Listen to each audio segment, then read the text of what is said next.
the Nigerian Association of Petroleum Explorationists. Let me welcome you all and the members, the entire members of NAPE. Let me seize this opportunity to say a very happy new year to all of us. And of course, I would also say basically the entire season, from the Christmas season all the way to the New Year celebrations. I hope we had a great time. And this is the first time I have to speak to the entire NAPE community this year as we start the campaign going forward.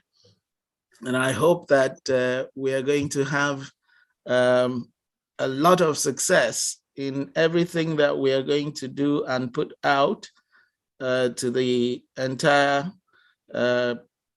NAPE community. First of all, let me also say that there are a few things that we will be looking at. I was just trying to look at my phone so that I can talk about some of the things that we have put down as our look ahead and what we intend to focus on. The first thing I would want to mention is we need to look at our the membership and the organization. And I think that for the last year in 2021, we did a great job by putting out a lot of activities and appreciating the members and the organization of those activities.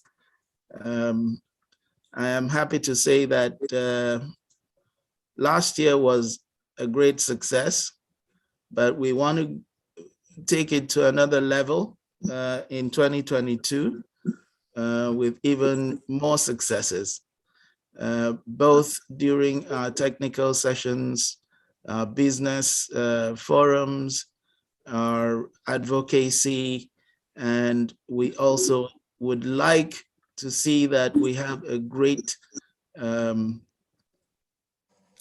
conference this year, much even better than we did last year.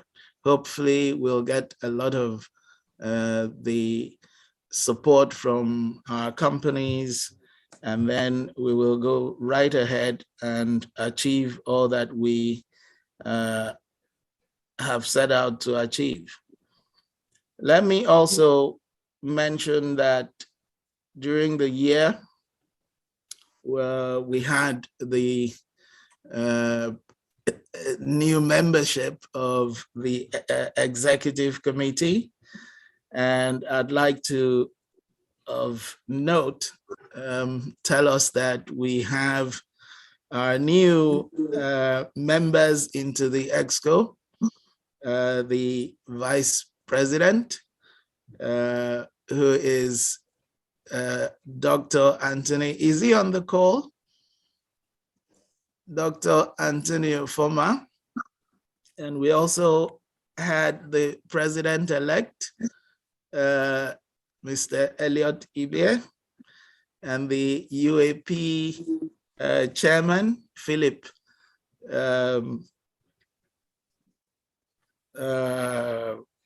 How do you pronounce that, his last name? Ajay Billy. Yes. So Philip is also on board with us. And we are grateful to have them want to serve on this illustrious committee. I thank you all. And I don't know if they're on the call. Okay, maybe Tumosun, you probably have to announce so that they show themselves and everybody will get to see them. Yeah, okay.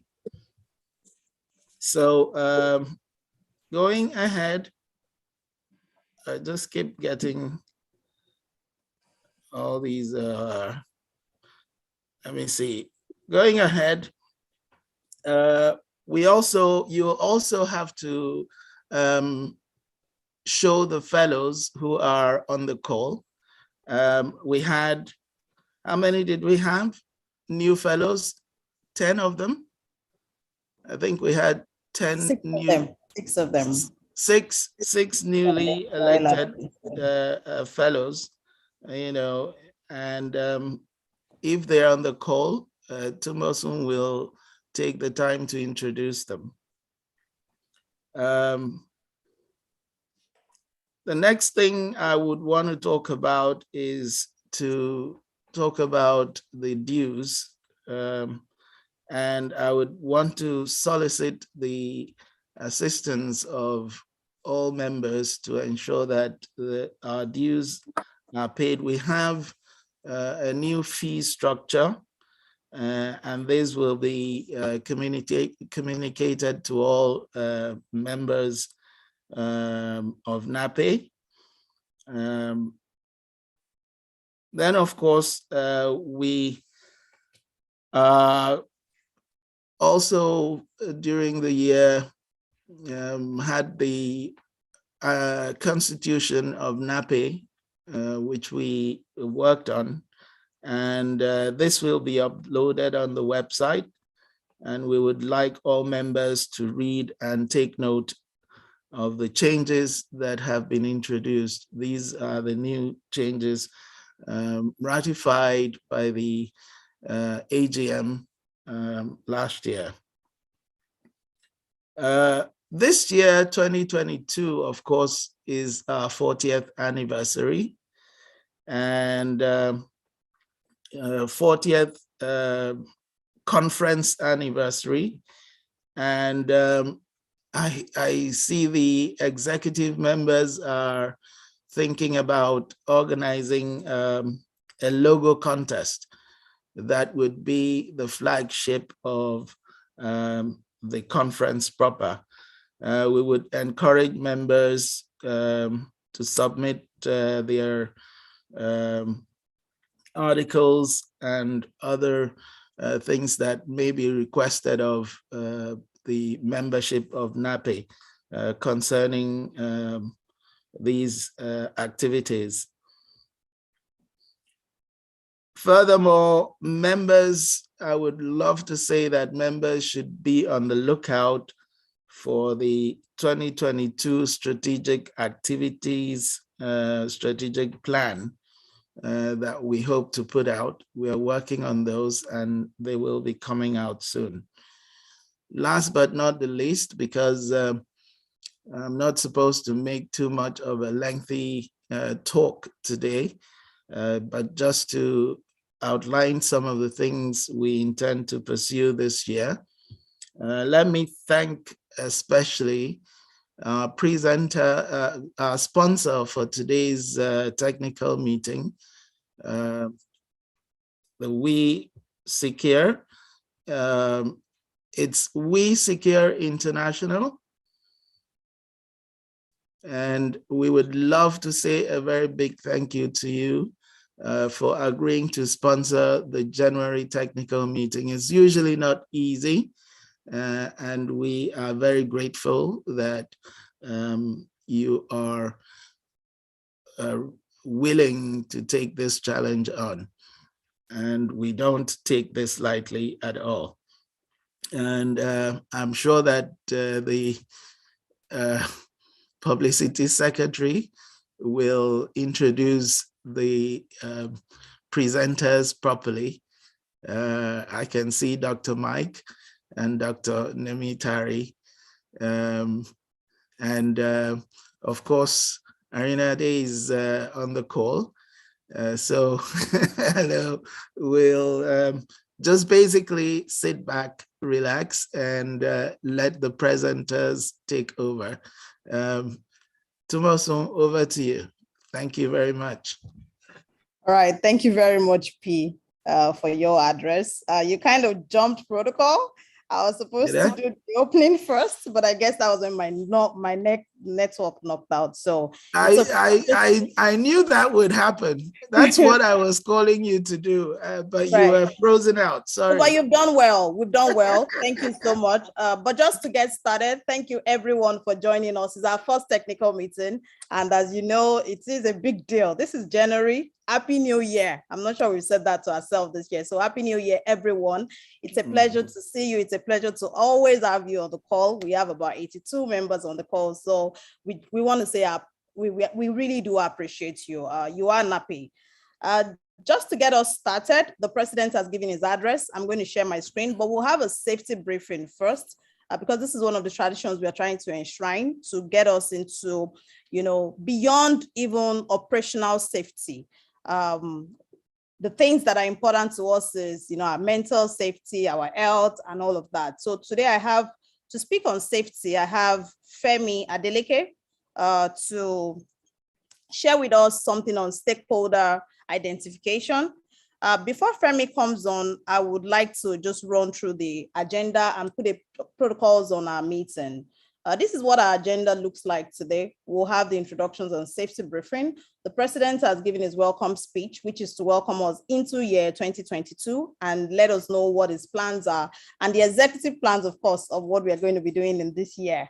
Like he mentioned, our strategic goals will be shared with you very soon. The constitution amendments will also be shared in due course. You'll get these very correspondences that will be sending to you. Please, membership due is due at this time. Please, so we are asking that you please repay as soon as possible. And it's easy. You can actually do 5 years, 10 years. We are imploring that you don't even do 1 year. You do, a block of 5 years and 10 years to keep the association going. In fact, the AGS, which is Assistant General Secretary, has said that this year she's going to be more stricter with membership, and she's going to unlist people by March 31st if dues are not paid. And I guess this is the way we would also like to go as an executive body. This is our agenda. Our chairperson for the session today is Mrs. Olajumoke Ajayi. I would be introducing her and then handing over to her. And thereafter, we'll make some announcements. Please do not go after the technical session. There are a lot of announcements that beyond what the president and I have said that you would want to miss out on. And then we'll take vote of thanks. As usual, we would not run your time. We're going to finish in 2 hours. So please bear with us and enjoy your session here. A bit of housekeeping, please, your phone on silent. We know that already. We are not all strangers to Zoom calls. We've all had Zoom year.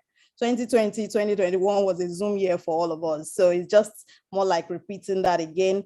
If you have to pick a call, please make sure you are muted so that we don't disturb the meeting. I would also like that you use the Q&A box, please, specifically the Q&A box to ask questions. And if you would like to interact, which is what I would encourage today, is our first meeting. You've not seen colleagues, you've not seen a lot of people on the call. So please say hello to them, interact, and let us feel your warmth as we start our first meeting. So use the chat for that. But if you have questions, maybe to the executive, to the president, to the presenters, please use the Q&A box or button, yeah, whichever one. Then I know that some of us may have questions that we would like to ask. You can raise your hand, but we can only take that during the announcement so that we don't derail the conversations that we already have planned for today. I'll be doing a couple of introductions during the announcement, and most of them are on the call. So please wait behind to listen to that. So to get us started, I would like to bring Femi on. Femi is the managing partner at Safety Smart Africa, and he will be speaking to us about stakeholder identification in our workplaces. Femi, are you ready for this?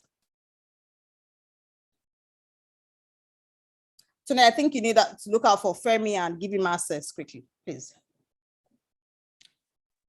Okay. Thank you. His hand is raised, so just allow him to talk and enable his screen as well.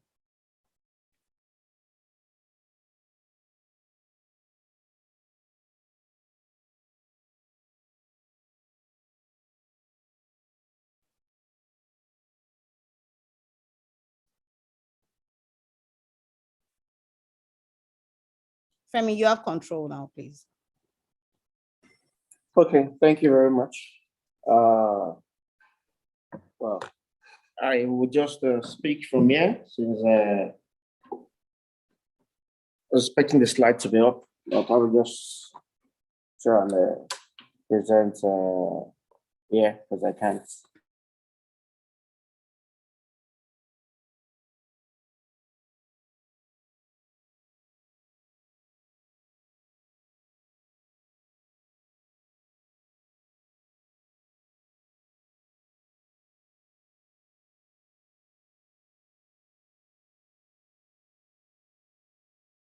Femi, you can go ahead.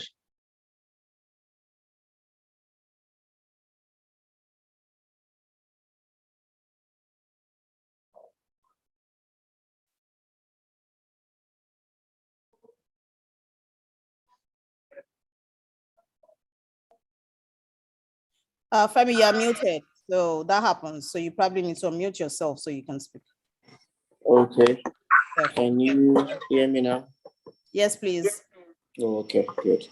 So as I was saying, today we'll talk about stakeholder identification. And what we mean stakeholder identification, if I double it down to the occupational health and safety management system, if we probably do the 45,001 2018 OHSMS or quality or even environment, you know, stakeholders as defined by ISO in terms of interested parties. So as oil and gas professionals, as members of NAPE, first of all, the topic we're talking about, birds of saying, have we identified who our stakeholders are? And when we talk about stakeholders, we're looking at internal and external stakeholders.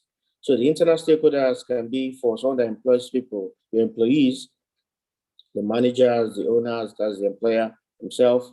For the external stakeholder, can be suppliers, can be government, can be society, can be the community, the host community where you do your activities. Femi, and I apologize to drop into your conversation. Are you aware that your slide is not up and your video is not showing? Oh, okay. Yes, you can share your slide, Femi. You can also start your video. I guess. I think I have to. I thought the slide would be shared, so I'm joining with my phone. I'll probably just have to join. Can you send that to me? Yeah, send it to the mail. Yeah. Okay, give me a minute. Keep Okay. going. I'll share it. Oh, okay. So, talking about stakeholders, we're looking at the external stakeholders, looking at suppliers, so the society, the environmental work, the government, the creditors. So looking at, like I said, internal, external stakeholders, people that your activities can affect them or they perceive. So perception comes into play here too. Perception comes into play here too, that if they perceive that your action can affect their own, a lot of things about them, thus putting your business at risk.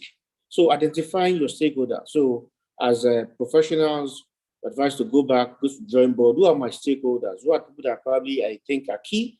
Why people I even think, well, they don't really matter, but identifying them. Now, looking at what are their needs and expectations of these stakeholders. What does the government want from me? What does legal regulatory justice want from me? What does NAPE want from me? What do I want from NAPE? As I said earlier on, where that NAPE wants members to pay their dues. So it's for the upliftment of the society. So that's the needs and expectation. So as NAPE members, what do you want from NAPE too? So it just bothers to, like I said, identifying stakeholders. So looking at all now, what are the issues that could arise from these stakeholders? These are their needs and expectation. So looking at internal, external. And we're looking at these issues to see, okay, how can they impact on us positively or negatively?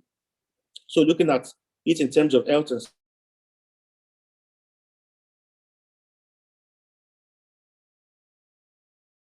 individuals as organization, external environments, looking at social issues, political issues. For example, look at legal issues, financial, technology. For example, we see now, a lot of changes are happening now. We see that the tech world is growing. So how are you as a business integrating technology into what you do? For example, we saw that some months, I think some 2 years ago, we see Noctech doing a tech hackathon where they probably brought people to talk about, to try to see how they can code on technology issues and say, okay, how can you integrate technology into what we do? So a lot of things that can help make the job easy. So how do you identify that, the economic implication? So like we said earlier, the interested parties, which are the stakeholders now, can be internal or external. The internal, for example, workers. So what do workers expect from us? What do my colleague expect from me? What are the expectations from everybody around me in the office? People that are, I said, internal in the organization. External, for example, customers determine what the final results will be. So you're interpreting a seismic section, you're trying to do the petroleum evaluation of a particular field and everything. People are going to give the information about the external. So now, what do they expect? The customers, the government, just what do they expect from you? So identifying all these issues, if you tailor this down to politics, you see of late, we see government, politicians saying they are consulting. So something I see a lot of people, organizations or individuals do is most times probably believe, oh, this is what this person will want. So what will the safety bridges say now? Let's ensure we consult everybody, identify who they are, that means the stakeholders, identify their needs, expectation, and try to see how we come to a round table and meet at a center point so that we can achieve our organizational goal, our safety goal, and all goals as it applies to the success of our jobs. Thank you very much, and thank you for listening. Thank you very much, Femi. Please, do we have any questions for Femi before we move to the next part? Thank you very much, Tumbosun. Let me just seize that opportunity to jump in and give a few words here. I think that the safety moment by Oluwafemi is very apt. I would want to put it another way slightly and say it's more like understanding your immediate environment. It's a great safety issue to take note of. For instance, you live in an estate where you drive out in your spanking new car and everything you see around you are just hawkers and traditional women who sell akara by the wayside. You need to be aware of these sort of environments because you have a great job, yet the people around you are basically working from hand to mouth. So it is important that you take note of your immediate environment and how you relate and react with them is something that is very critical because it might save you in any situation that if any chaotic situation might arise. We've seen this happen time and time again. So it is a very incisive safety moment to be aware of, both for us as individuals and for us as members of NAPE. So thank you very much. I just wanted to add that to Oluwafemi's presentation.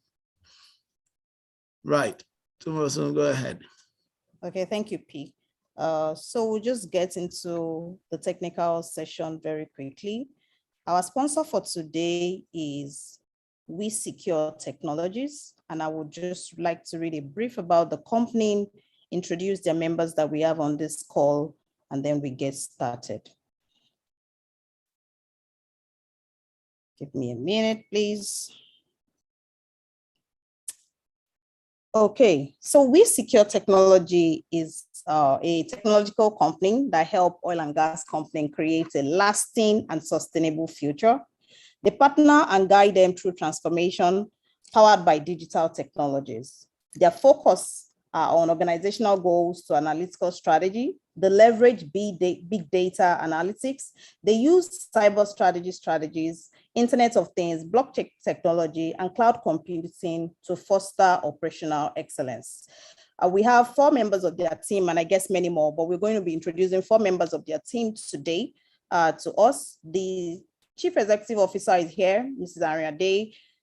She will be giving the sponsor's remark. We have 2 presenters, and we also have Mr. Debo Adeusi, who is an NAPI member and is the, I think is the Nigerian license officer, more or less, who would also be introduced during the course of this call when the presentation is over.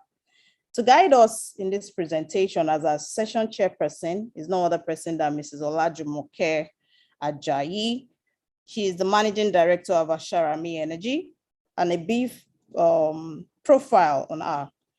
The current Managing Director of Asharami Energy, the upstream arm of Sahara Group. She has successfully exhibited exceptional abilities in the oil and gas industry. We are no strangers to Mrs. Jumoke Ajayi.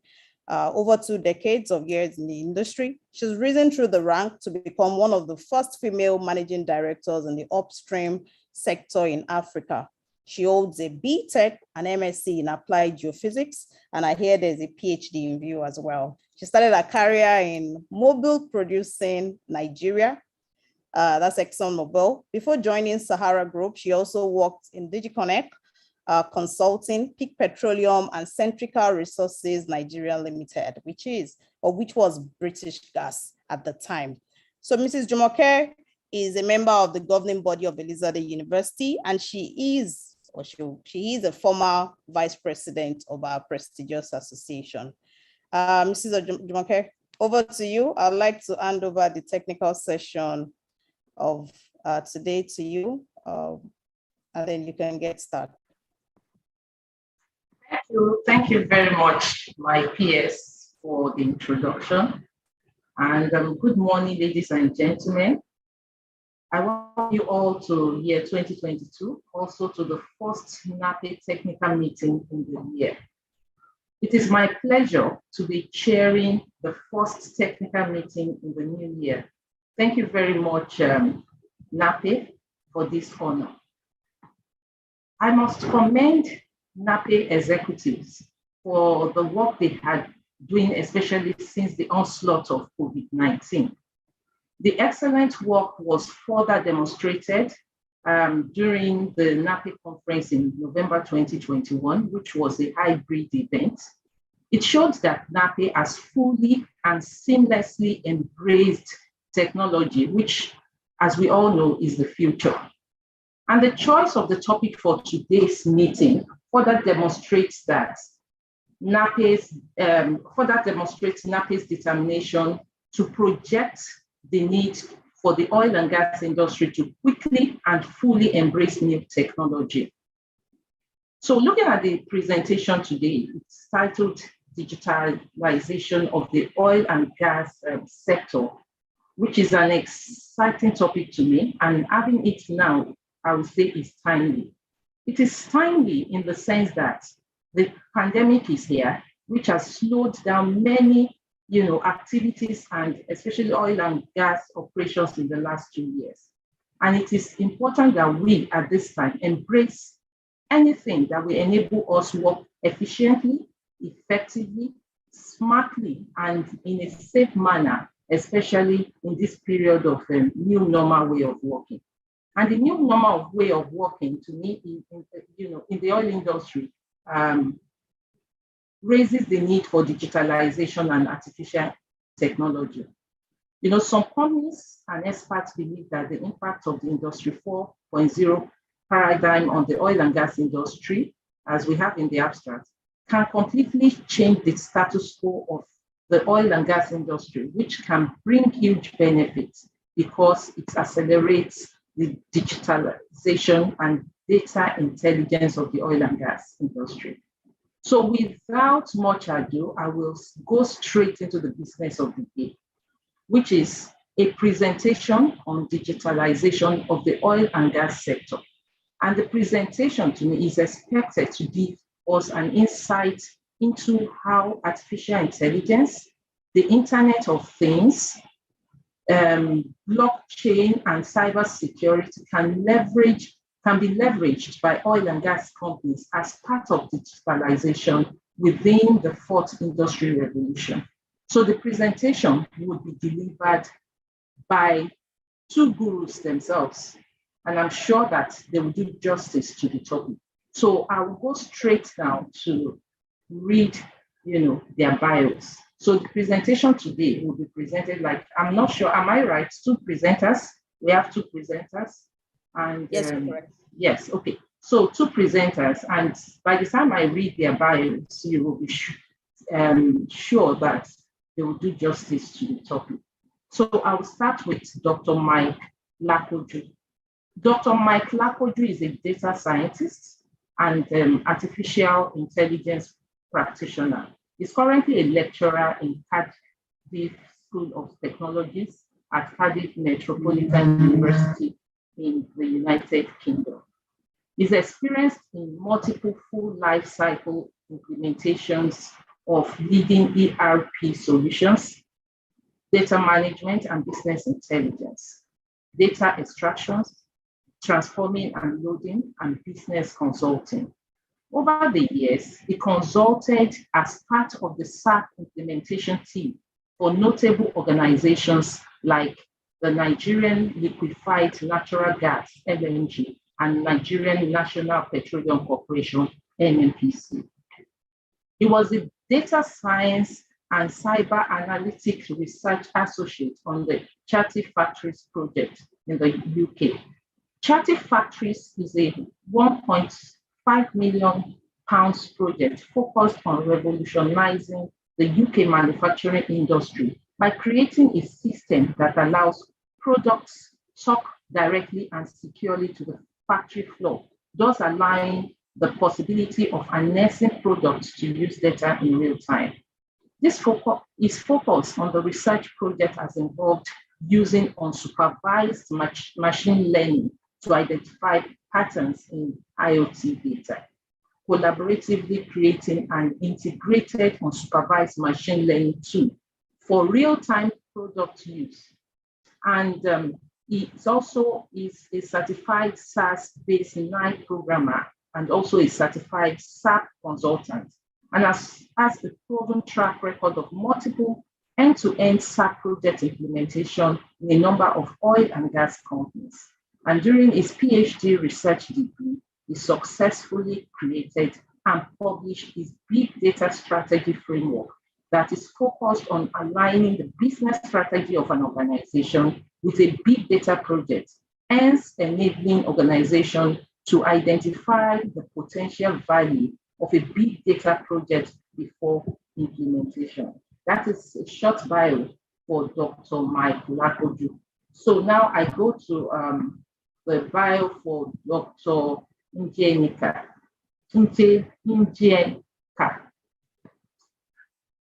Dr. Njenka has extensive.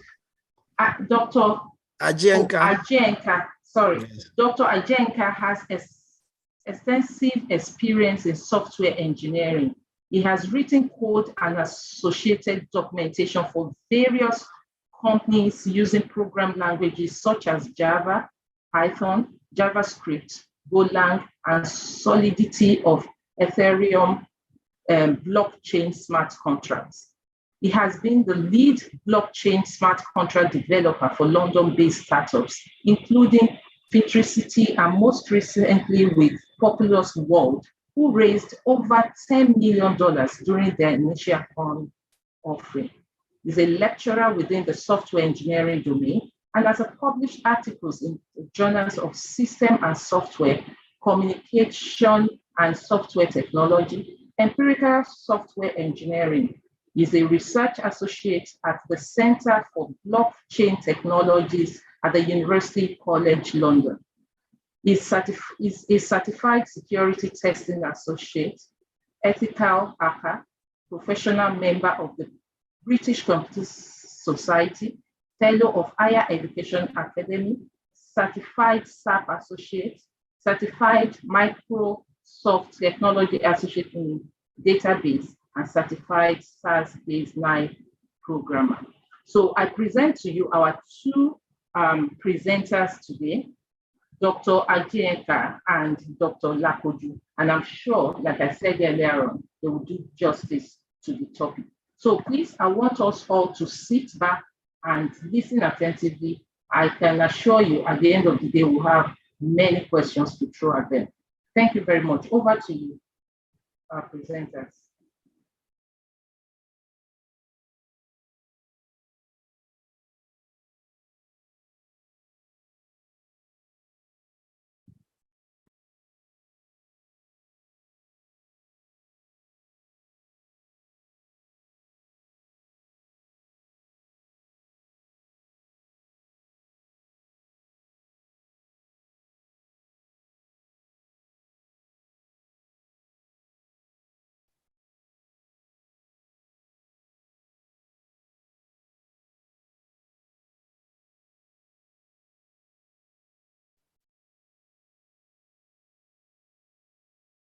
Can anyone hear them? Because I can't. Over to you, Mike. Okay, thank you very much. I think Mrs. Arinade would go first. Ma? I don't think it's my time to start now. Okay. Is our presenter there? Please, I want our presenters to start. Right. You have 30 minutes to present so that we can have, you have less than 30 minutes to present, 25 minutes, so that we can have more time for question and answer. Please go ahead. Dr. Mike, I'm actually going to be giving the sponsor's remark. Okay, ma. So you're good to go. Thank you. All right. Thank you very much. I hope my screen is projected. Can you see my screen clearly? Yes. Yes, I we see your can. screen. All right. Thank you very, very much. I'll just jump right in. So looking at the upstream oil and gas industry life cycle, we can begin to appreciate certain or the level of complexities that can be found around the different phases, right from the exploration, appraisal, development, production, and the decommissioning of assets. Now, one thing that stands out clearly, even from the slide we see here, is the time factor. So for instance, the exploration stage phase would take anything between 1 to 5 years, depending on the site, the assets, and certain details. The appraisal, obviously 4 to 5 years, again, depending on size. The development phase, anything between 4 to 10 years, drilling the wells and all of those kind of things. The production phase, anything between 20 to 50 years, and of course, maintaining the assets and all the other activities that go on during that production phase. The commissioning also takes time. We don't just pack up and then leave the next day. Again, this is between 2 to 10 years, and then trying to restore the environment to how it was.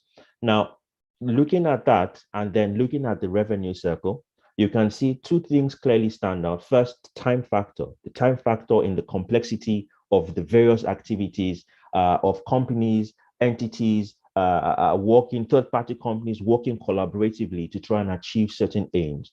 Now, looking at revenue, the company actually starts to dish out money.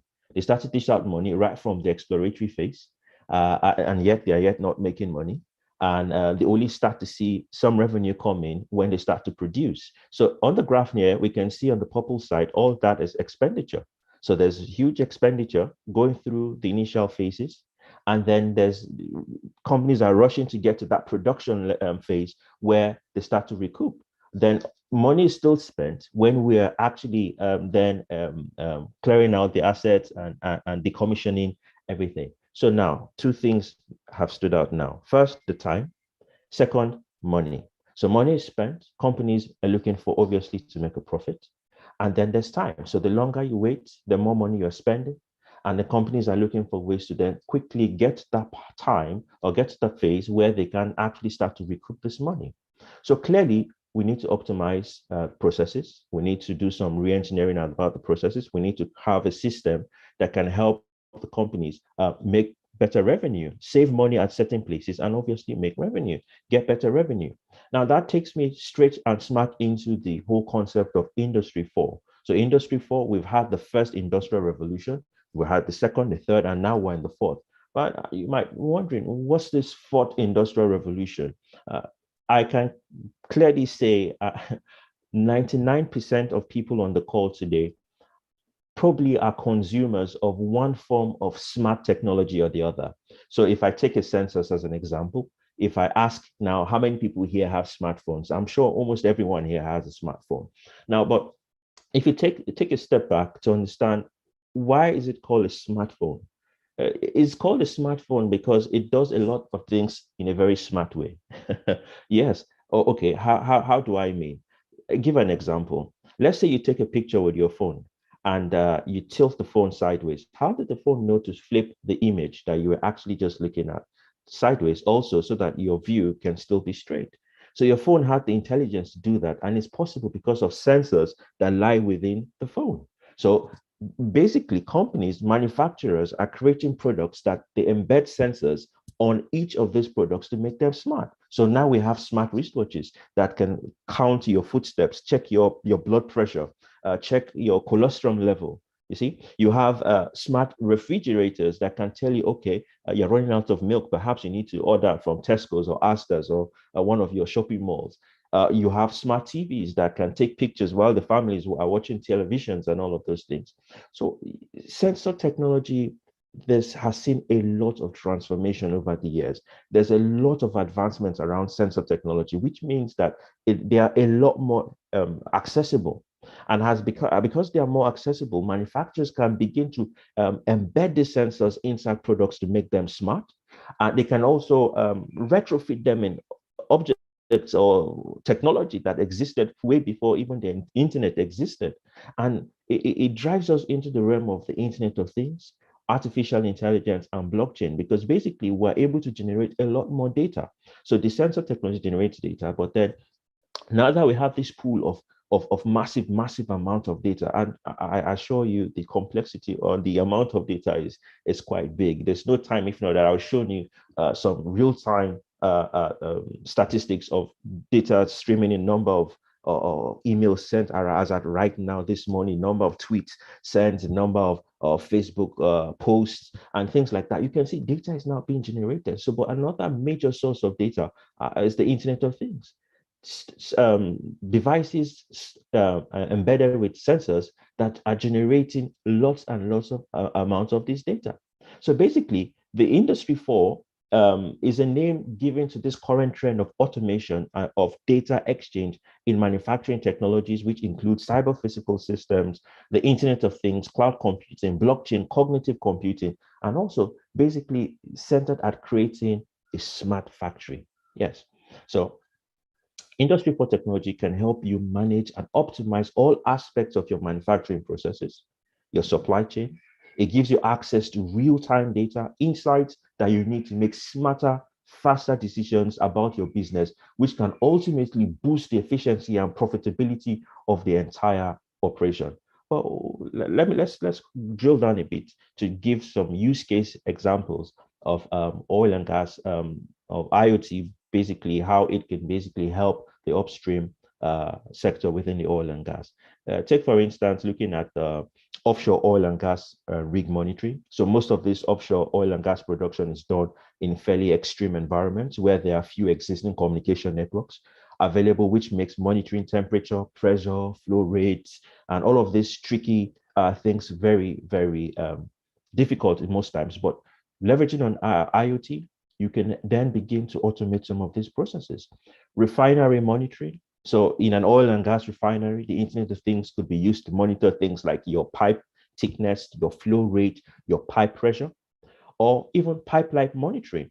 I know pipeline monitoring, I mean, for those of us who come from Africa, specifically Nigeria, pipeline, I mean, we grew up seeing a lot of the challenges around pipelines, with some of the explosion which come as a result of leakages and all of that. So you can imagine how we can begin to use sensor technology to begin to detect even from the slightest leak, so that we can detect the leak more efficiently and more rapidly, and such that we can then have certain intervention to try and fix the problem before the problem goes out of proportion. So again, IoT can be used to optimize that. Again, I know in time past, people used to use some aerial view satellite imaging and all of that. But then imagine when you can actually drill down at that granular level, understand, get the flow rates, see the leakages, have sensors detecting all of those things, again, in real time. Now, wellhead monitoring is also a big issue. I mean, even in dealing with wellhead alone, there are lots of third-party companies that come together to make that or those lots of work a success. So you can imagine that while Company A, Company B, and Company C need to work together to make sure they successfully drill a wellhead, you can imagine that there's lots of data that needs to be shared. But again, most companies would want to keep their own data to their chest because of security. But then imagine where we now have technology that can help us manage all of those things and deal with the trust element amongst those third-party companies. All right. So again, shipping oil and gas cargo shipping is not excluded from IoT. Okay, so it allows us to remotely monitor parts of the ship that personnel regularly could not go to or nearly impossible to access. So you can imagine having a good real-time data streaming in, your capability of monitoring different areas of the entire cargo ship while it's on the Atlantic Ocean or wherever it might be. Supply chain is not excluded from a lot of the benefits of Internet of Things. We can begin to look at, again, because we know the dynamic nature of the oil and gas industry, which makes inventory planning and optimization extremely difficult. So the IoT can begin to help with the procurement planning, scheduling, and so many other things. All right.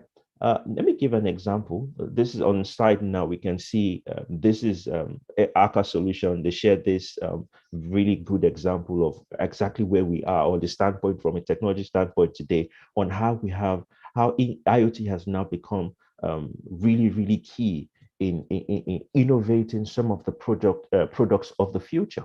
So here we have an completely unmanned, when I mean completely unmanned FPSO.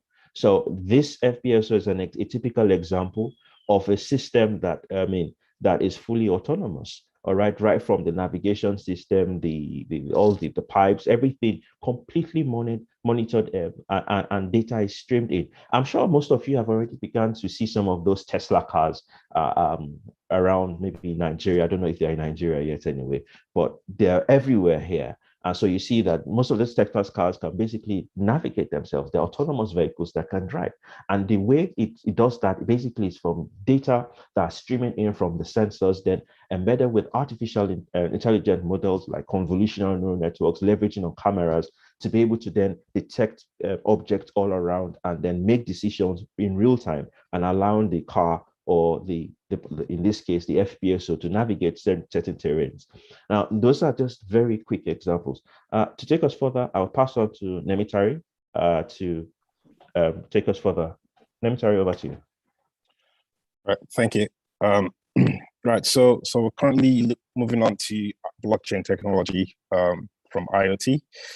A brief overview of blockchain technology. So I think most of us would have heard about cryptocurrencies, Bitcoin, Ethereum, and the likes of them. Behind all of those technologies and cryptocurrencies, we have the blockchain technology underneath all of those. And just a quick overview, at the foundation of the blockchain technology, we have a network of computers, commonly referred to as nodes, which would all have to agree on transactions and records before they are being added to what we refer to as a blockchain. And so the blockchain itself is basically a distributed and decentralized ledger amongst all of those systems that help maintain the network. Within each block, you have a group of transactions, and every block is linked to the next block that would be approved by those systems. And so those linked blocks all make up what basically everyone refers to as the blockchain. And so the aim of blockchain technology is to enable a trusted network between peers who might be known or unknown. So for example, in the oil and gas sector, we have quite a good number of joint ventures.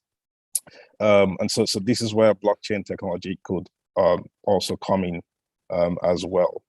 For example, on the public blockchain networks like Bitcoin and Ethereum, people are able to transact even though they are unknown and they don't have to go through any banks or middlemen. So basically, using blockchain technology, we can essentially cut out some irrelevant costs. We can prevent human errors as well in our back offices. And we can ensure all of these whilst ensuring security and also immutability as well. So one of the good features of blockchain technology is that once data is recorded, it cannot be removed. So it's append only. So you can only append new records at the end of the blockchain or at the end of the chain. And so, for example, within the oil and gas sector, Natixis, IBM, and Trafigura. So Trafigura is one of the leading and largest oil traders. These three companies were the first to launch a blockchain solution for commodity trading late in 2017. Again, using blockchain technology, we can connect buyers and sellers. We can also connect banks as well on the same ledger. So the aim is that with a blockchain, there isn't the need to reconcile data or records at the end of the day, because it's distributed and decentralized ledger. So distributed in the sense that there is no central or single geography, and the records are copied and shared amongst all the systems that help maintain the blockchain network. By decentralized, we mean that there's no central authority. So for example, in Bitcoin and Ethereum, those are public and permissionless networks. So anyone can join the network, and there's no central or single authority that can kick people out of the network per se. So in a nutshell, that's just an overview of what people will commonly refer to as blockchain technology. So we've tried to split some of the use cases across upstream, midstream, and downstream in terms of the technology. So looking at the upstream, we have two case studies here, case study 1, case study 2. These two case studies are from a company called BHP Billiton. So they're one of the largest mineral mining companies in the world. And they've also started exploring blockchain technology for various use cases as well, which will also apply within the oil and gas sector. So the first case study is equipment provenance. So usually would need to recertify equipment. Sometimes equipment might exceed their maximum use. So they might need to be re-inspected and recertified as well. And in most cases, we might also want to prevent unqualified users or non-qualified users from using such machinery.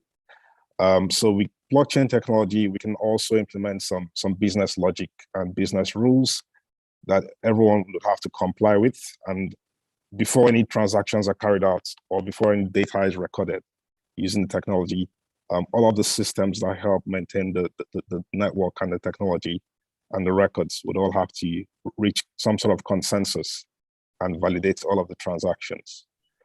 So with equipment provenance, for example, we could preclude unqualified users from using certain machinery.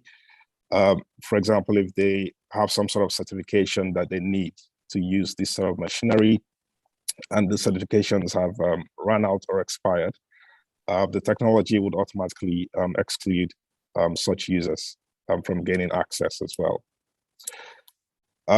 The second case study is the case study where we need to track wellbore samples. So wellbore samples are of high value and they are irreplaceable as well. So the current issue with this is that currently we need to maintain records of who currently holds a sample. And some companies, organizations are still doing this in the old way. So using spreadsheets and emails. The issue with spreadsheets is that, and databases, is that you have a single point of failure. Whereas with the blockchain technology, you have a distributed and decentralized record. So there is no single point of failure. And you also have transparency built in as well. So you have transparency by design, and you also have an audit trail by design as well. So you can have the various parties collaborating. Each party can have a node that maintains the network and keeps a copy of the ledger. And the layer above that would have the business logic implemented. So whenever, for example, a geologist acquires a sample, we can track the state of that sample as well. And we can always go back and find out which geologist acquired the sample when the sample moved from the archive onto the acquired state. And this is because with the concept of public and private keys and digital signatures, which would be non-erasable, once a geologist acquires a sample, they would have to sign for that sample using their private key. And that would then create a digital signature stored on the blockchain and then becomes immutable. So we can always go back and perform any audit trails if we need to. And this would also be good for the regulators within the industry as well, because they would also have a view in real time, so they can audit things as they occur in real time without having to reconcile records or send emails or request access to spreadsheets, for example. So moving on to the next slide, we're now looking at the midstream and downstream. So this is where some sort of trade will be going on. The assets will then start getting transferred into the market. There are a couple of case studies that some companies are already exploring. So the case study 3 is looking at the cryptocurrency pegged against oil. So going back to the notion of removing intermediaries and making processes quicker and faster, having a cryptocurrency pegged against oil or some sort of assets pegged against oil means that companies can then transfer valuable assets from one company to another without having to go through middlemen or banks. So you can have transactions done in real time. For example, letters of credit can be approved in real time. Several assets that hold value can be shared and across parties within real time as well. Previously, we spoke about the regulators. So with blockchain technology, we can have augmented compliance with external legislations and regulators. Because we have an immutable data storage, we have a distributed and decentralized data storage as well. So we don't need to reconcile data or records. At the end of the day, we can see things in real time, and the regulators can also access this information as and when needed. A few more case studies on the next slide. So this slide is basically talking about a couple more case studies in terms of midstream and downstream. So for example, hydrocarbon tracking. This can be enabled using blockchain technology.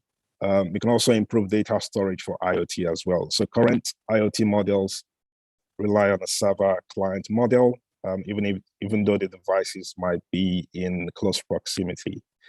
So what we're saying here is that we can store that data rather than on a central server. That might be susceptible to cyber attacks. We can store those records that are captured by our sensors in the wild on the distributed and decentralized ledger, also known as a blockchain. And this would then ensure that the data is immutable, so no one can manipulate the data. Because recently there's been some research around attackers manipulating data in order to indirectly exploit artificial intelligence and machine learning models as well. So if you use incorrect data in your machine learning models, for example, if we're trying to analyze seismic data that has been captured from the wild, if that data is manipulated by an attacker, that would then lead to false positives, false negatives in our machine learning or artificial intelligence algorithms, which would lead to a waste of time and revenue on the part of the oil companies. So moving on to the last slide. So on this slide, we're just talking about some other solutions that we've been thinking of. And in our discussions with some key players in the industry, we've been able to gather some issues and sort of done some brainstorming in group sessions and come up with some potential solutions. So for example, in terms of data and network security, we can offer ethical hacking or security auditing exercises. to look over some key assets within the organization. So software assets, data assets, even physical security as well, because these days, not all cyber attacks are technical. So considering the various layers of security, from the network level to the host level to the operating system level, within that you have your applications, and then those applications house your data sets as well. So there are multiple points of entry for attackers. And so there needs to be ongoing offensive cybersecurity, which includes ethical hacking exercises. In terms of data sets, machine learning, artificial intelligence, so there could be some revenue making opportunities from the data sets which are captured. So there might be cross-well performance prediction and learning.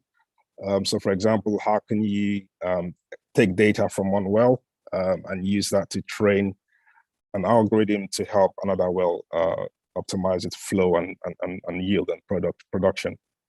So that's also one potential area that machine learning can come in as well. You can also have machine learning as a service. So you don't have to conduct all of your machine learning in-house. Using federated learning, you can, and homomorphic encryption, you can still have your data private or encrypted, but external parties can still perform machine learning on your data sets. So that's something that's ongoing within the research community at the moment as well. So due to time, I'll just pause here and thank you for listening. And I think we can take any questions that people might have as well. So yeah, thank you.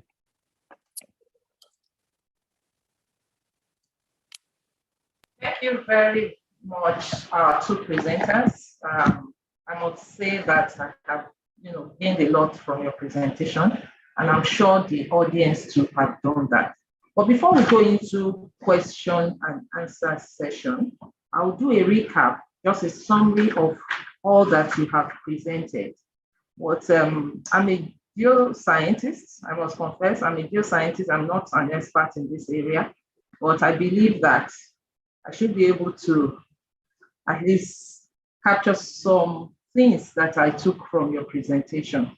You started with, the first presenter talked about the level of complexity as we have in our operations in the upstream oil and gas, especially when we look at the different phases of our projects, from exploration to decommissioning. We talked about the number of years it takes for exploration to happen, to appraisal, to drilling development wells, production itself, and also the decommissioning stage. We talk of how long it takes to cash flow, because when you do some things manually, when it is not automated, there's tendency to spend a longer time on it, and the gestation period will be longer.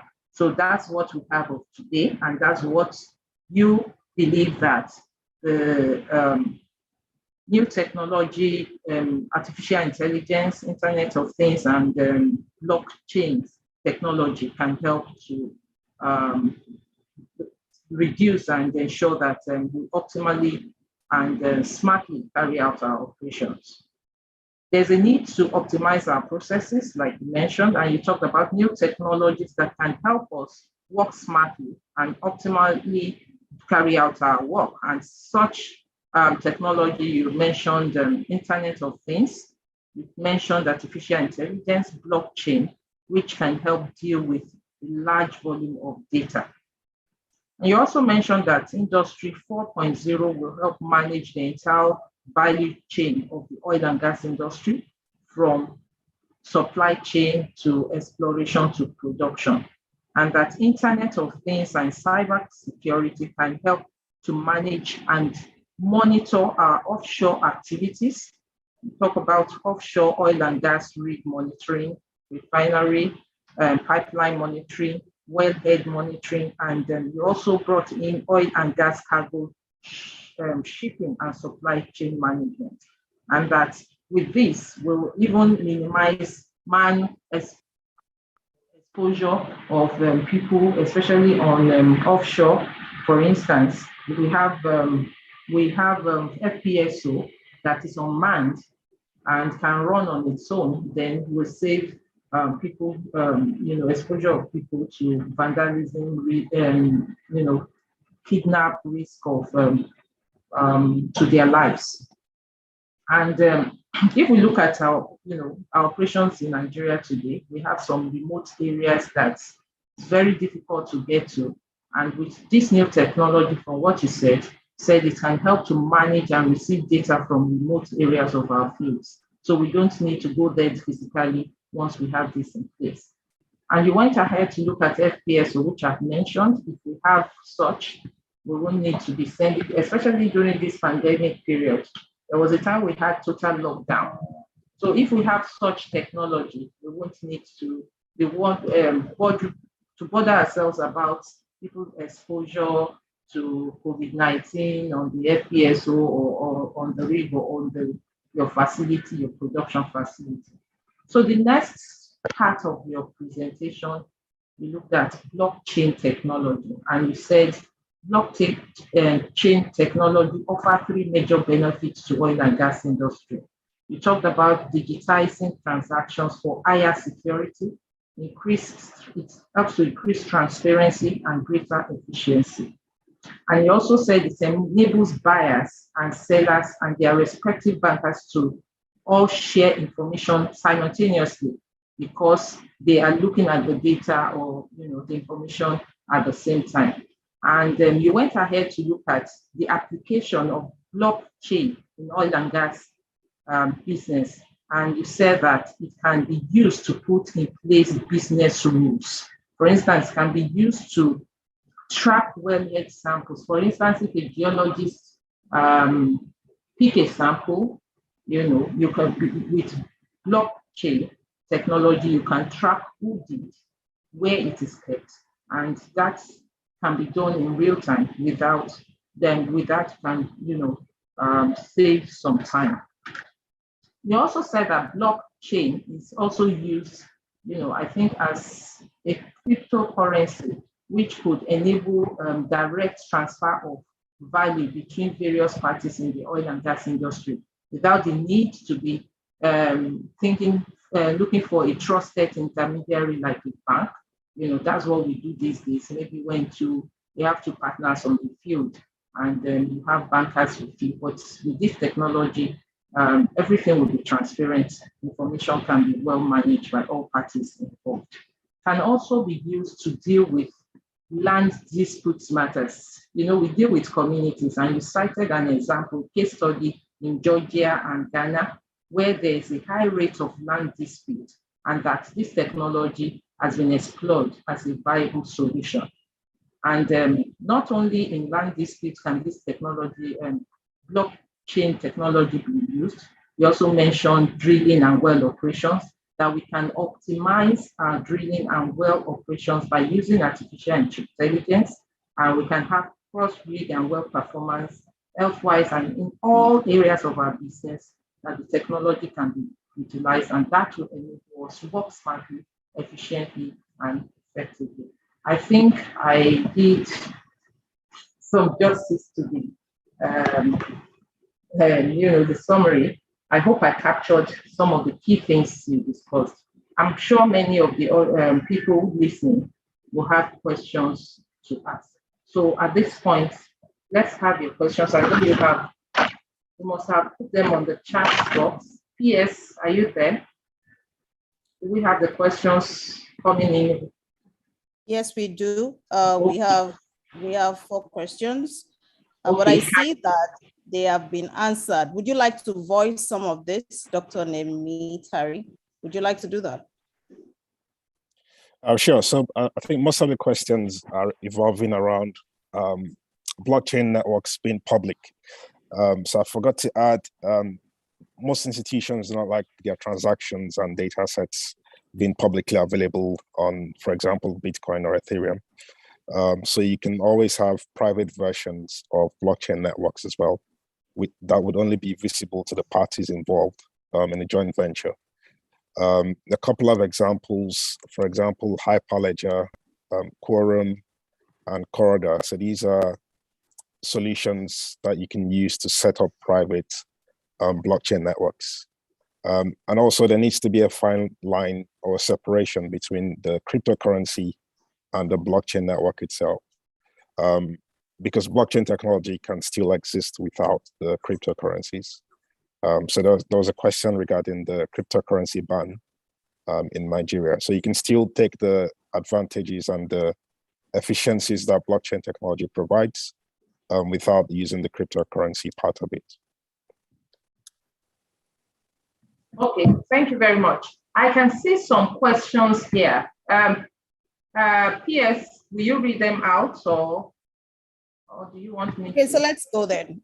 So we have a question on the chat. The first says, please share more on these tools and applications on solid mineral exploration and production business. That just came in on the Q&A. Would you like to answer that?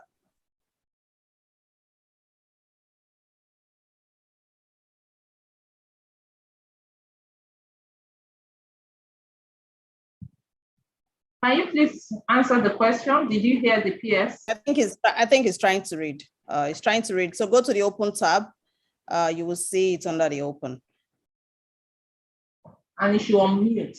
I think it was speaking, but it's muted. Okay, I think I'll let Mike take that one. Sorry, could you say that question again? I was trying to look for that particular. Please share more. Can you hear me? Yes, I can hear you. Please go ahead. Okay. So the question says, please share more on these tools and application on solid mineral exploration and production business. So solid mineral is, slightly different from oil and gas exploration in that here we are preparing for solid minerals in the Earth's subsurface. So you think about gemstones, you think about even lithium, for example, if we want to make a practical case for it. So how is there a difference and what specific tools would you mention for our members? Okay, so the way it is think about technology as a tool to help you optimize your process. So the question then is, what are the business processes involved in this type of business? Now, when you now start to drill down on the complexities around what you are doing, the minerals, the companies, the entities, the supply chain, from the mining, the companies that are involved, the data that is shared or not shared. Now, then we can begin to think about what kind of tools specifically would then fit that. So the technology sometimes is not a one-band-fit-all. First, it's to solve a challenge. So then we look at, okay, what are the business challenges here? What are the pain points here? And then, okay, what part of technology or what existing infrastructure does this company have and what can we leverage on? And then we can begin to then drill down and say, okay, in this case, yeah, it would be nice to have some kind of blockchain where we can then share the information among these parties, because most times some companies, being that they are all working together, might not want to have this data just freely given to the other company. But then you can imagine where you can then have a system where the blockchain can then be used to help automate the file sharing system among these entities, and they basically deal with the trust element. So then we can then build an entire infrastructure around that can then help these people and have an interface that they can pull data in a real time. Nemitari, would you want to add anything to that? No, I think the same concepts would apply. So regardless of the sort of minerals that are being explored, the same concepts would apply. So tracking equipment, provenance, tracking samples, joint ventures as well. So similar tools and techniques would apply. So I have an interesting question here for the sake of everyone who wouldn't see the Q&A. So it says, why would an oil company, I know you've answered it, but I would like that you voiced this over. Why would an oil company want to have a distributed public ledger of its transactions and business? So you want to elucidate on that before we then take the follow-up question? Yeah, so with the blockchain technology, they're not all public. So we have public and permissionless networks, for example, Bitcoin and Ethereum. But we can take the technology that underlies the Ethereum blockchain network and use that within a private setting. And only the parties involved would be members of that network. So in this case, you have a faster transaction time, less data latency, and privacy as well. So there's a difference between the public networks and the private networks. In the private networks, you can also include the regulators, give them a node or system on the network. And that way you don't need to reconcile records or to meet external regulatory requirements as well.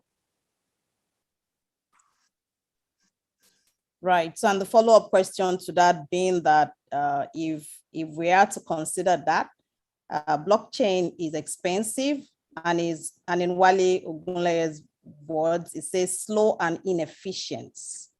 Are those your thoughts? And when you compare that to what we currently have, a centralized database, what would you say would be the edge for using the blockchain technology? Yeah, so the concept that blockchain is slow, I think that would refer to the type of consensus algorithm that's been used. So like I said earlier, all the systems within the network would have to all reach a consensus. So you can plug in the consensus algorithm that you want to make the transaction times quicker. In Bitcoin and Ethereum, they use the proof of work. Basically, the nodes would have to compete to solve an algorithm and get rewarded for validating transactions. So that would take more time. But in the private network, you can have proof of stake or proof of authority, where you can choose or nominate the next party in the venture that will be responsible for validating the transactions or approving these. And you can also have some actions to take against nodes that validate incorrect transactions or data sets as well in real time.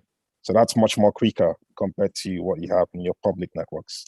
So you can basically plug in the consensus algorithm that you need, and that would alter the speed of the network. So moving on to the advantages over centralized records. With a centralized database, you have a single point of failure. If that database gets corrupted, then the data set is lost. And sometimes when you have backups, you'd have to reconcile them as well, if you have a good data management plan. Compared to the blockchain technology, you have a distributed and decentralized record system. So there's no single point of failure. And the data set is also secured by way of cryptography and encryption as well. Okay, fair enough. Thank you. I didn't hear you touch on the revenue hand, the cost effectiveness of it. Right. So in terms of cost effectiveness, with the network, you basically need to maintain your system. So not all users would have to have a full node running. So you might have 3 nodes, one for Total, 1 node for Shell, 1 node for NAPI. But the various users would just connect with their public keys, private keys, which they will use to digitally sign every action that they carry out on the network. So basically, the cost that you're bearing is a cost for running the system, which is a network member. So that system can be run locally or can be hosted on the cloud as well. Okay, thank you very much for that response. I'll take just 2 more questions and then we'll wrap this up. One says, are there specific models or specific ways in which deep learning can be applied to the Nigerian upstream sector? What skills are required for such practice?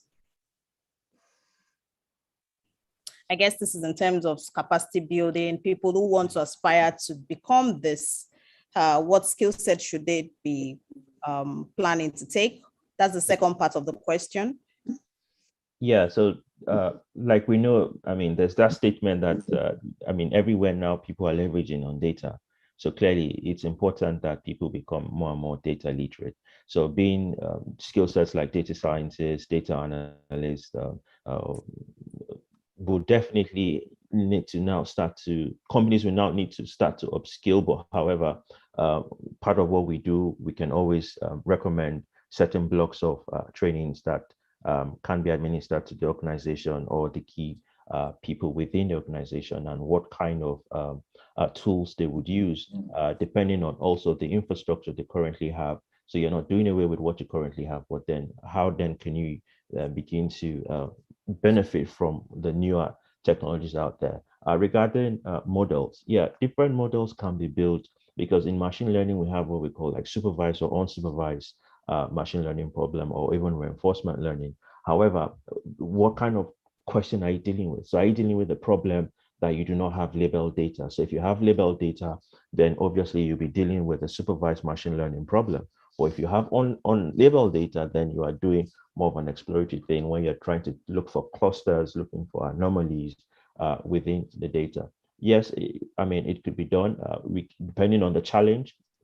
The first mission, if I may put it that way, would be what kind of data set can I get to answer this particular problem? And then in most cases, we might then have to then go on an exercise on labeling the data, because you're going to have to train the model. And training the model means like training a child. Okay, this is a cat, this is a dog. And if you show it too many pictures of cats against a dog, the model will tell you, even when it sees a dog, that this is a cat, and then it can bite. So the better the data, the better the model. So once we have the right data, obviously we can build the right models to try and deal with those business problems. Thank you. Thank you very much, Dr. Lakojo. And final question, any company in Nigeria you would like to reference that use block technology already? Any yet, or none at all? Can I answer that? Not at the moment. Yes. None at the moment. Okay, so there is that opportunity, which leads to a final close. And so we have a comment here that says NEITI, the Nigerian Extractive Industries Transparency Initiative, is a good place to start. Lydia Dixon believes that this is a tool they need to start considering to understand what is happening in the industry, since monitoring of extractive is uncertain. Right. So, Madam Jumoke, over to you. Thank you very much. Thank you very much. This is a good, this is an eye-opener and an excellent presentation. Once again, thank you very much, our two presenters. Thank you. And it's an area that I'm sure the practitioners here listening will want to explore. And our sponsor, we thank you for coming. We thank you for sponsoring our first meeting of the year. We appreciate you all. Thank you once again. Over to you, yes. And before I go, please note that there's going to be a link that will be shared before the end of this meeting. So all our audience needs to access our presentation, our topic, and also the presenters. So you will need to, it's like a questionnaire. The link will be shared so that you score them, and it's for the benefit of NAPE to see how best we can improve on our business meeting planning. Thank you very much. Over to you, PS. All right, thank you very much, Madam Jumoke. So before we move on to the next, I would like to call on Mrs. Ariade. She is the CEO. I introduced her earlier, of WeSecure, and she will be giving the sponsor remark before we then have the president-elect up who closes this technical session of our business meeting. Over to you, Madam. Thank you, PS. First and foremost, I'm going to give a brief introduction of who I am. Like you can see, my name is Mrs. Ariade Adeshida Oshibono. I have a solid over 15 years experience in cyber cloud security consulting. I currently serve as the CEO of WeSecure Technologies, which is fully registered in Nigeria.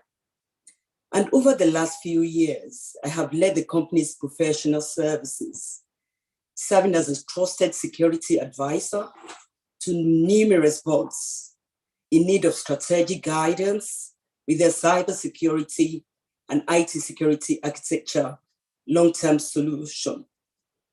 Now, we all believe that change is one thing that will always be constant in our lives. Some people wait and allow the effects of the change to define the business methods and strategies. However, at the same time, others, the wise ones, will embrace it and strive to glide with the wave brought on by the change. And how? By leveraging on technology advancements, such as what we are discussing today, digitalization. I would not want to go on to say, because to repeat myself, because it's actually been, presented, by the presenters. But however, always remember that data is the new oil, regardless. Data is the new oil. Hence, it is imperative for organizations to position themselves strategically in the fourth industrial revolution. Finally, may I seize this opportunity in thanking the past executive, especially Mrs. Patricia Ochobu, the past president, and the present executives of NAPE for the services given today. The esteemed members of NAPE for the quality time given. The chairperson, Mrs. Jumoke Ajayi, as well as Dr. Ebi Omoshola. You both have listened to us in the past regarding the product we're about to bring forth, and you have advised us to bring it to the fore. Thank you, everyone. Thank you all, and have a good afternoon on behalf of myself and the team. Thank you. Thank you. Thank you very much, madam. Thank you. Thank you, madam. And with that, we have come to the end of the technical session. I will proceed with our business meeting. I would like to invite the president and the president-elect to say thank you to our sponsors before we get into our announcements. Dr. Edets? Yes, thank you very much, Tumbosun. Let me just say that this presentation, sponsored by WeSecure Technologies, has been an eye-opener. I'm glad that I've been able to participate in it, because for me, digitalization, to those of us who are lay people, we understand it as dealing with big data. And that means somehow we need to start acquiring data for us to be able to take advantage of this sort of technology. Somebody asked a question about the solid minerals sector. I can assure you that as at today, we don't have the kind of data we are talking about here. And that is the reason we have to really look at acquiring enough data to be able to use this kind of technology. But that already occurs and is existent in the oil and gas sector. And we really appreciate the presenters, Dr. Nemitari Ajenka and Mike Lakuju, for bringing this to the fore. We thank the CEO of WeSecure, Arina Day. We are very happy to have them anytime come talk to us. And one other thing I was going to ask, the presenters, are they members of NAPE? And if they're not, they have to go through the process of registering and becoming members. We need people like you in this association so that we can continue to grow and develop this association. Tumosun, let me say a very big thank you to all the participants today at this technical session. And I hope that everyone who's participated today has gained something and we hope to continue to put out this sort of technical sessions and knowledge out there for our members. We never know who is going to benefit from it, but we hope that it will be to the benefit of all our members. Thank you very much. And once again, a happy new year to everybody. Thank you, Tomaso. Indeed. You see, I'm refraining from bringing the PE up because I wanted you to do the introductions first. So I would quickly just flip over to announcements, have the introductions for the executives and other announcements that we need to take before we then have the PE up. So I'll share my screen. So to start with, because we recognize that this is a new year and we have quite a number of new people joining us, we'd just like to introduce again our secretariat staff. There are more, of course, but these are the key staff that are responsible for the administration and smooth effectiveness of our programs and activities. In no particular order, Mr. Lawrence Osuago is the acting head of the secretariat. Mr. Tunde Adedeji is the one in charge of IT and security. And we also have Michael, who is our financial, our finance person. We have ABS, who is in charge of membership, and Morenike Daudu, who sits on bidding and train committee. The president mentioned also earlier that we have new entrants into the executives. I will allow him to introduce the new entrants. Then I would have all the ESCOs who are on the call and able to join us to turn on their video while their members see them. So P, President, this is over to you. I like that you formally introduce.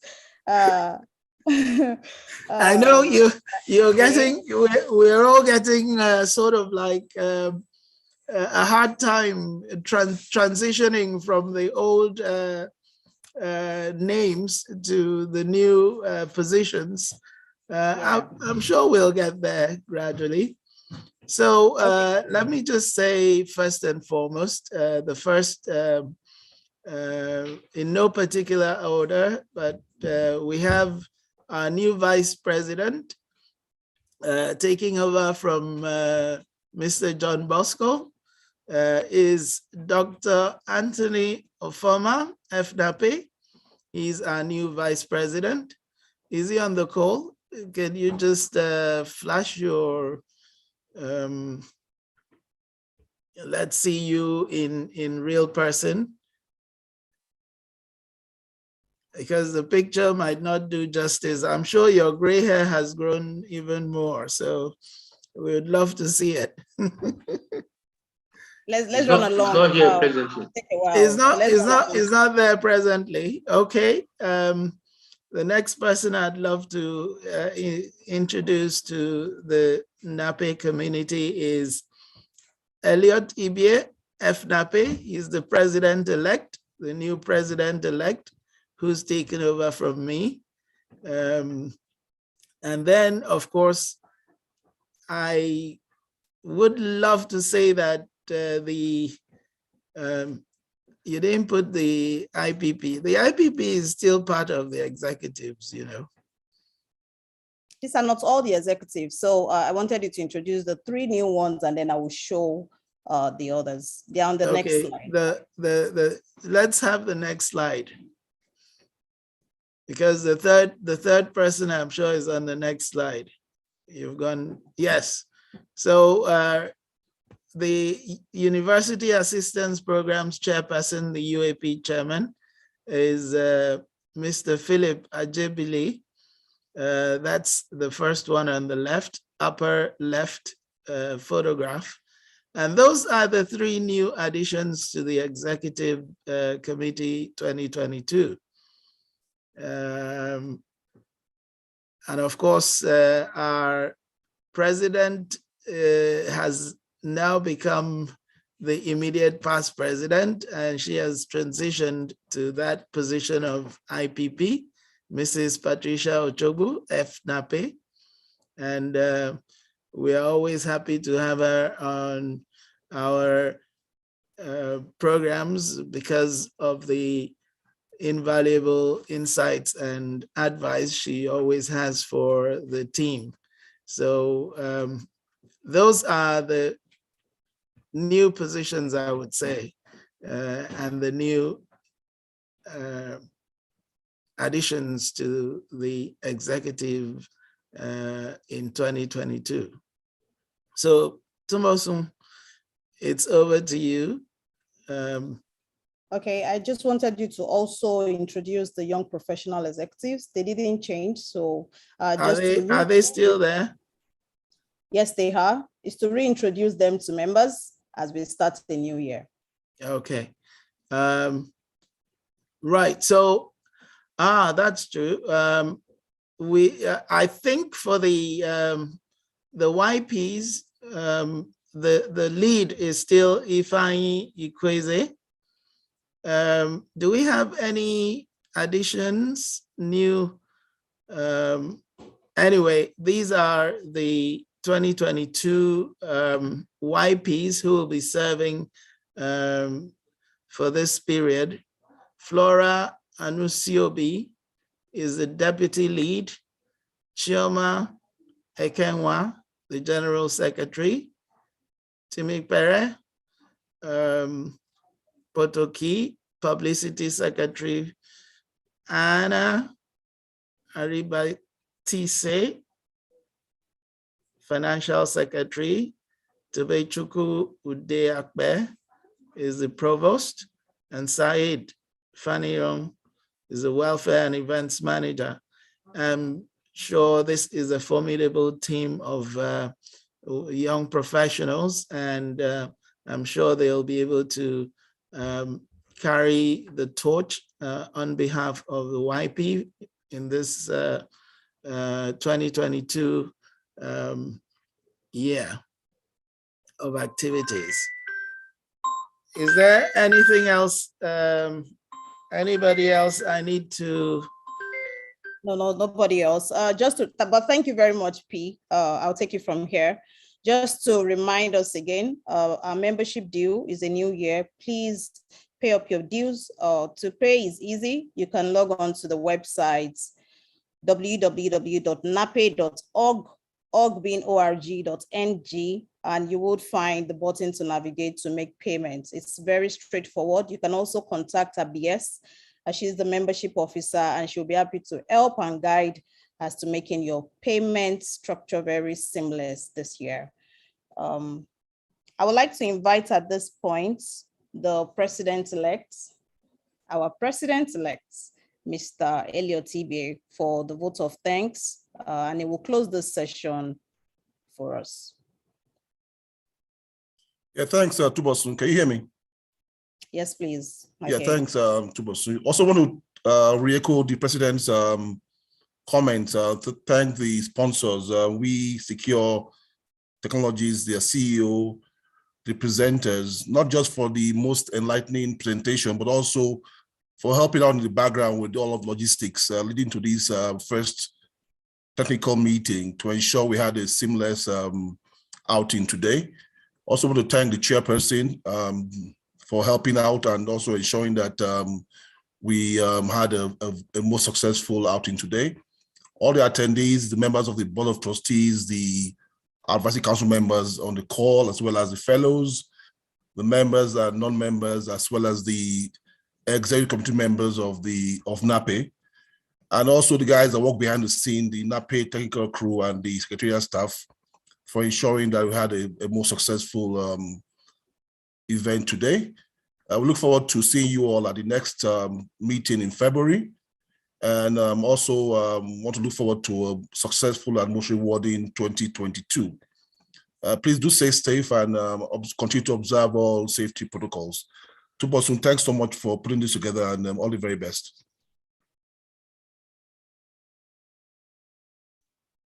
All right, thank you, P. And with that, we have come to the end of this technical/business meeting, our very first for the year. In the coming days, you will receive a couple of correspondences. One will be for you to be able to download the Constitution, which we all agreed to at the AGM. It will serve as the document to follow through into the year 2020 and beyond. And we would also, as executive, be sharing with you our 2022 strategic plan in due. So I'd like to say thank you. Thank you so much for joining us. We are giving you back about 19 minutes of your time as usual. So thank you for joining us and have a wonderful day.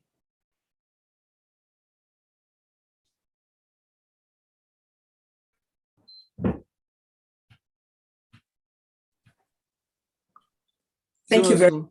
Thank you. Thank you very much. Thank you very much. Thank you.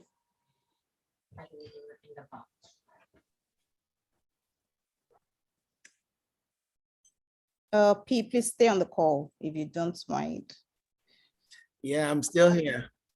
I'm still here. Okay, yes. thank you. Bye. Just hold on. Oh, we still have people. Yeah. Okay.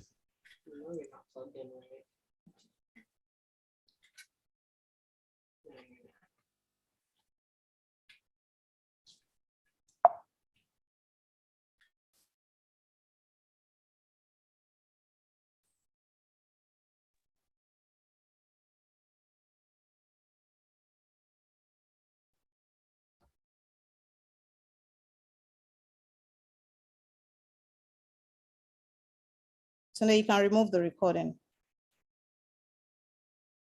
Yeah, Tunde. Okay, I'll call him later. Call him later. Okay. Just give it some time. We still have a couple of people on the call. P. Okay.